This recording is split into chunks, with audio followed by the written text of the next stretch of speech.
Moikka, mun nimi on Kai Veisto. Tervetuloa Kamanan pari, mutta tilata Kamanaa tykätä. Tämän päivän ajan Yhdysvallat petenttivaali. Viivamme on vaalipäivä Yhdysvalloista. Se on katteeloka Harris ja Trump. Mä ei ota lautuimme oikein.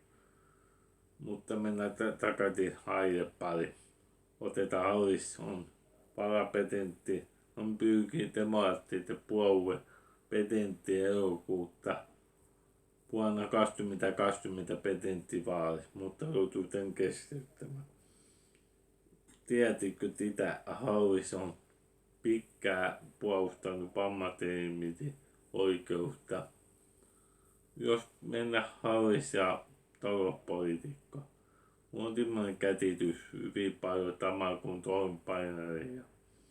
Jos Harris ja väitöspolitiikka, on tämmöinen käsitys siitä.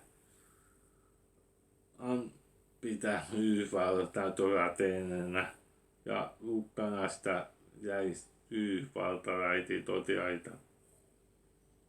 Ja Harris on paljon puhunut Palestiinan pitäisi rauhalla ihmisyyttä, mutta tämä aika hän ei jouduta asevienti sopimusta, mutta autotätä Amerikasta ei tässä vielä Israelin asetta.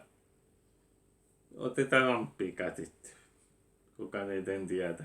Hän on ikäisperhe jättöitä. Hän on entinen presidentti Yhdysvalloista. Jos puhutaan Trumpia ja talouspolitiikka, nostaa kattiatia. Ensinnäkin hän on luvannut rikkaimpaa ihmisten verohelpotusta. Toiseksi Euroopasta tuli suuri maksukorotusta. Miten tämä vaikuttaa Eurooppa talouteen ja Suomen talouteen? Jos Trumpia ja väitöspolitiikkaa otetaan, Trump on uhkanut ja jos hänestä valita uudelleen presidentin. Hän irtisanoi Yhdysvallat pois NATO-jäsenenä, ottaa Ukrainasta Yhdysvaltain pois. Ja mulla on tämmöinen käsitys, hän on Italipuolella vallasti. Ei tiedä hyvä palestiinalaisia. Jos katsoo tänne taikka katsoo tätä videoa, tää on hyvä homma. Nämä menti videon parista. Moi jes.